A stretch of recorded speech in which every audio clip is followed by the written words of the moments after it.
मित्रों नमस्कार। 2024 के आम चुनाव की बिगुल बज चुकी है। पूरे देश भर में सरगर्मियां काफी जोरों पर है।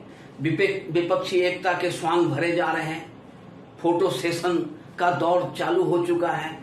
बरसाती मेढकों की तरह विपक्षी नेताएं टरटराना शुरू कर दिए हैं। अब ये जो विपक्षी एकता के स्वांग भरे जा रहे हैं, इसका मकसद क्या है और उसकी सच्चाई क्या है, ये जानना बेहद जरूरी है। तो मित्र, बात ऐसी है ना कि जब ये लोग कैमरे के पीछे होते हैं, ऑफ द कैमरा होते हैं, तो ये क्या बातें करते हैं और ऑन द कैमरा क्या बात करते हैं। जब ये आपस में बैठते हैं मीटिंग हॉल में, तो ये क्या बात करते हैं कि भाई रे, अगर जान बचाना है, ये जो अकूत संपत्ति हम लोगों ने पैदा किया है, ये जो 2 नंबर के हमारी करोड़ों अरबों की संपत्ति है, अगर इसे बचाना है और जेल जाने से बचना है, तो मोदी को हर कीमत पे हटाना पड़ेगा, नहीं तो हम सब मारे जाएंगे, सब जेल जाएंगे और सबकी संपत्ति ये मोदी छीन लेगा। अगर तीसरी बार आ गया 2024 में, तो फिर हम कंगाल भी होंगे और जेल भी जाएंगे। ये है असली मकसद। लेकिन जब ये ऑन द कैमरा होते हैं, जब कैमरे के सामने ये बोलते हैं, तो ये क्या बोलते हैं? लोकतंत्र को बचाना है, संविधान खतरे में है, लोकतंत्र खतरे में है, लोकतंत्र को बचाना है, ये सरकार निकम्मी है, इसलिए इसको हम लोग हटाना चाहते हैं, ये कुछ नहीं कर रही है, निकम्मी सरकार है, इसलिए हम लोग चाहते हैं कि इस सरकार को हटा करके एक नई सरकार लाया जाए। और देश की जनता ये चाहती है।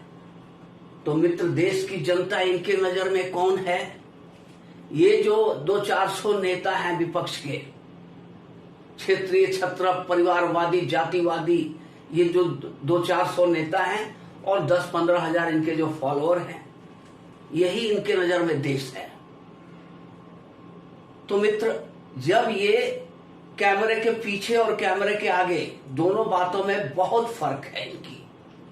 ये कहते हैं कि ये सरकार निकम्मी है। अब जरा मैं इनके कामकाज का हिसाब दे दूं आपको, थोड़े से आंकड़े मैं आपके सामने रखता हूं कि जो कोरोना पैंडेमिक आया था, कोरोना का विभत्स रूप था, पूरी मानवता के लिए खतरा बनकर के कोरोना आई हुई थी, पूरी दुनिया को तबाही के मुहाने पर ढकेल दिया कोरोना ने। सारी दुनिया की अर्थव्यवस्था तबाह हो गई, लोग बेबस हो चुके थे, सरकारें हाथ खड़ी कर चुकी थी। ऐसे दौर में ये हिंदुस्तान में मोदी सरकार थी जो डट करके कोरोना का मुकाबला किया और सारी विश्व से प्रशंसा हासिल की। जो काम मोदी सरकार ने किया कोरोना काल में, उसकी प्रशंसा पूरी दुनिया ने किया। और ये लोग क्या बोलते हैं, ओहो कोरोना में एक सरकार बिल्कुल फेल हो गई, ऑक्सीजन नहीं मिल रहा, दवा नहीं मिल रहा है, बेड नहीं है, अफरा तफरी का माहौल है, गंगा में बहती हुई लाशों को देखा, लाशें गंगा में बह रही थी। मित्र, जरा एक बात ध्यान से सुन लो, ये मोदी सरकार का दौर था कि गंगा में बहती हुई चंद लाशों को आपने देखा, और अगर इनकी सरकार होती तो पूरा भारत शमशान और कब्रिस्तान में नहीं बदल गया होता, तो फिर कहना क्या था। ये इतने निकम्मे लोग हैं। अब एक छोटे से आंकड़े में आप देखो, इनकी 11 राज्यों पर हुकूमत है। ये लोग हिंदुस्तान के 11 राज्यों पर शासन करते हैं, जिसमें 73 करोड़ जनता निवास करती है। मतलब भारत की कुल आबादी के 54% पर इन लोगों का शासन है, ये विपक्षी नेताओं का। कोरोना काल में जो मौतें हुई है, ये 54%, भारत के 54% भूभाग पर, आबादी पर इनकी शासन है। और जो कोरोना में मौतें हुई हैं, उसकी आंकड़ा इनके राज्यों में 70% ठहरा। पूरे भारतवर्ष में जो मौत हुई, उसके 70% इनका हिस्सा, इनके हिस्से में आया। 3,72,000 आदमी मारे गए इनके शासन वाले राज्यों में, और बाकी के राज्यों में 1,36,000 आदमी मरे। इनके राज्यों में मरने वालों की जो दर थी 509 प्रति मिलियन, मतलब हर 10 लाख में 509 आदमी मारे गए। और बीजेपी शासित राज्यों में यह दर रहा मात्र 100 पर मिलियन, माने 10 लाख आदमियों के बीच में मात्र 100 आदमी की मृत्यु हुई। तो आप देखो कि ये कितने काम करने वाले लोग हैं, कितने एक्टिव हैं कि इनके राज्यों में, इनके द्वारा शासित राज्यों में मौत का आंकड़ा 5 गुना ज्यादा रहा। इसी कोरोना काल में बीजेपी के एक एक कार्यकर्ता, एक एक मुख्यमंत्री, प्रधानमंत्री समेत सारे दिन डट के मेहनत कर रहे थे, मैदान में घूम रहे थे, घर घर, गांव गांव, गली गली का भ्रमण कर रहे थे। और ये सारे विपक्षी नेता जो थे, ये अपने बिलों में दुबक कर बैठ गए थे। ये थी इनकी कर्तव्यपरायणता, कर्मशीलता। लोकतंत्र की बात करते हैं कि लोकतंत्र बचाना है, लोकतंत्र खतरे में है।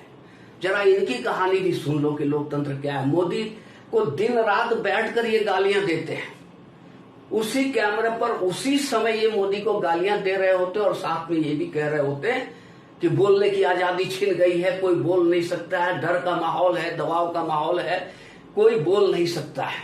और जबकि साथ ही दूसरे अगली पंक्ति में ये मोदी को गालियां देना शुरू कर देते हैं। कुछ नहीं है, वर्षों से 2014 से ये गालियां देते आ रहे हैं, कुछ नहीं बिगड़ रहा है इन लोगों का। अब इनकी जरा हालत देख लो कि लोकतंत्र में इन लोगों की कितनी आस्था है, इन विरोधियों की, विपक्षियों की।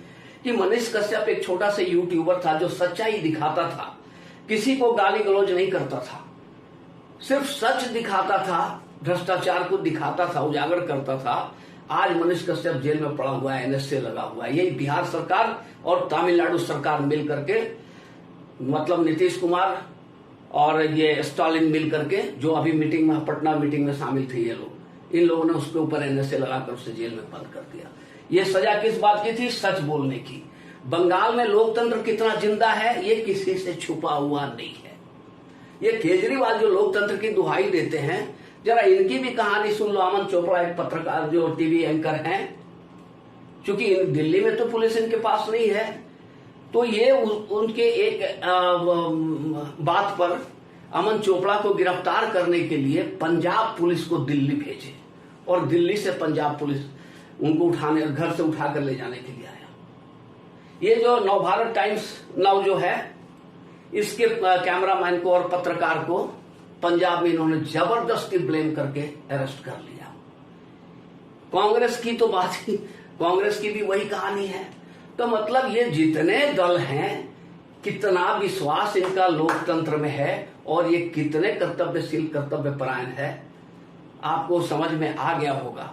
मित्रों, अगर ये वीडियो आप लोगों को अच्छी लगी हो तो इसे लाइक करेंगे, चैनल को सब्सक्राइब करेंगे। धन्यवाद।